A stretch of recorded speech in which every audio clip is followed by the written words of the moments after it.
আসসালামু আলাইকুম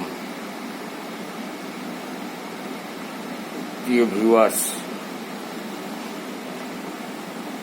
বর্তমান সমাজে কি দেখছি, আমি একজন সাধারণ নাগরিক। কবিতা, গল্প, প্রবন্ধ, উপন্যাস লেখালেখির মধ্যেই আমার সময় কাটছে। এই 72 বয়সে এসে কি দেখছি, এমন কোনো রোজ নেই, এমন কোনো দিন নেই আমাদের সন্তানেরা মারামারি, খুন, জখম, মৃত্যুর মতো কার্যক্রমে লিপ্ত রয়েছে। এ অত্যন্ত হৃদয় বিদারক এবং খুব বেদনাদায়ক ঘটনা। কেউ একজনকে হাতুড়ি দিয়ে ঘুমন্ত অবস্থায় পিটিয়ে হত্যা করছে, কেউ ছুরিকাঘাতে মারা যাচ্ছে, কাউকে পাও গাছে ঝুলিয়ে বেধড়ক পিটুনি দিয়ে মারছে। এসব কি চলছে দেশে? অবাক হতে হয়। এই আমাদের বাংলাদেশ। এই জন্য তো আমরা এই দেশকে স্বাধীন এই কি চেয়েছিলাম আমরা? এদেশে 30 লক্ষ রক্তের বিনিময়ে, মানুষের বিনিময়ে, জীবনের বিনিময়ে স্বাধীনতা এসেছে। আবার এই গণবিপ্লবে কয়েক হাজার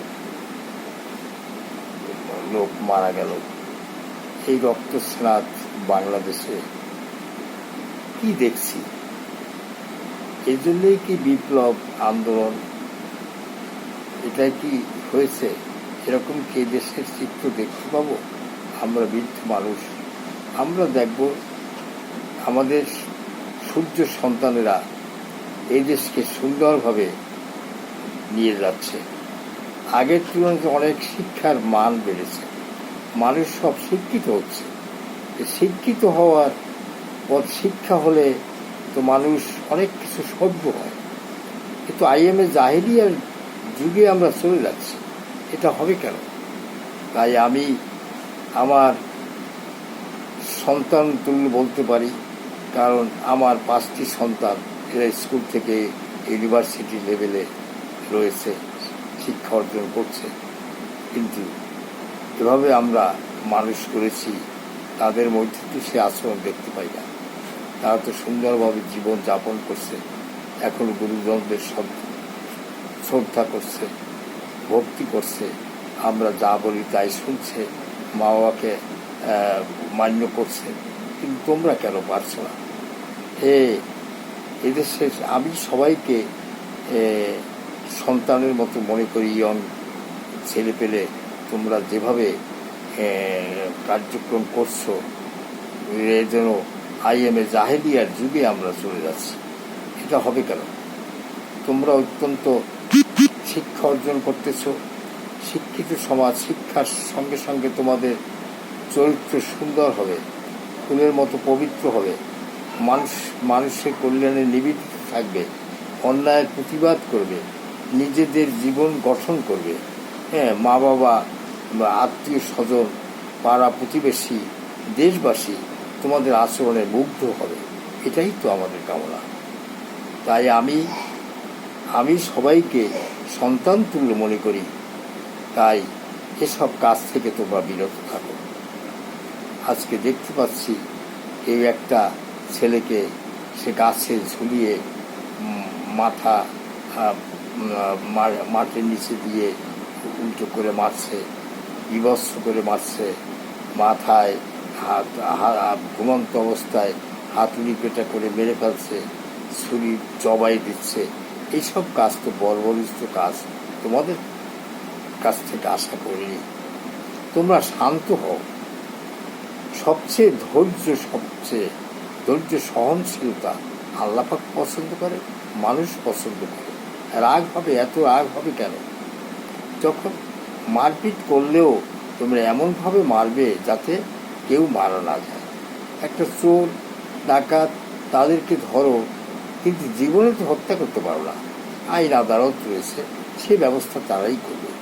তাদেরকে মারলেও এমন মারবে, হয়তো পাছায় মারবে, পায়ে মারবে, যাতে সে জীবনে বেঁচে থাকে, কিন্তু তাকে হত্যার মতো ছুরিকাঘাত, মাথায় হাতুড়ি ফোঁটা করে জবাই দিয়ে এরকম কাজ করবে না।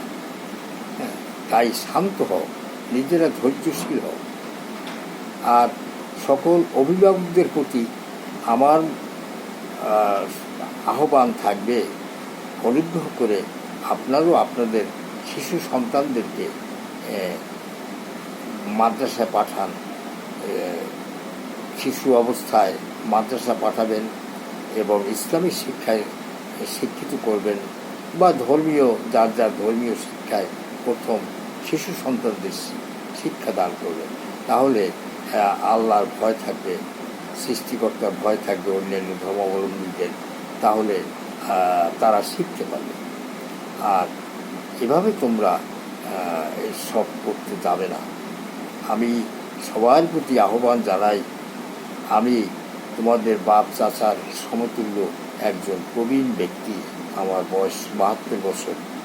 এই সময়ে আজকে এই জিনিস দেখে আমরা খুব আতঙ্কিত, খুব বিমর্ষিত, এই সে বেদনা বিহবল চিত্তে হৃদয় বিদারক দৃশ্য আমরা দেখতে পাচ্ছি না। তাই তোমাদের কাছে আমার একান্ত অনুরোধ, তোমরা থেমে যাও, তোমরা শান্ত হও, রাগকে সম্বরণ করো, নিজে ধৈর্যশীল হও। ধৈর্যশীলকে আল্লাহ পছন্দ করেন, মানুষ পছন্দ করে, সমাজ পছন্দ করে, পাড়া প্রতিবেশী সবাই পছন্দ করে। তাই তোমরা সচেতন হও আর এরকম কাজ থেকে ফিরে আসো, ভালো ভালো কাজ করো, যাতে মানুষের কল্যাণ সাধিত হয়, এমন কাজ করবে। পরিশেষে আমি বলতে চাই, আমরা ছোটবেলা পড়েছি, এমন জীবন তুমি করিবে গঠন, মরণে হাসিবে তুমি, কাঁদিবে ভুবন। হে সন্তানেরা, সূর্য সন্তানেরা, তোমরা ভালো কাজ করো, উন্নয়নমূলক কাজ করো, সমাজ সেবামূলক কাজ করো, সমাজ সেবায় নিযুক্ত হও, এইসব অপকর্ম থেকে দূরে থাকো। নিজেও বাঁচবে, সমাজ বাঁচবে, দেশ বাঁচবে। সকলের জন্য তোমরা শান্ত হও, ভালো পথে ফিরে আসো। আমরা তোমাদের জন্য আমার পক্ষ থেকে দোয়া নিরন্তর। ধন্যবাদ। সবাই সুস্থ থাকো, ভালো থাকো।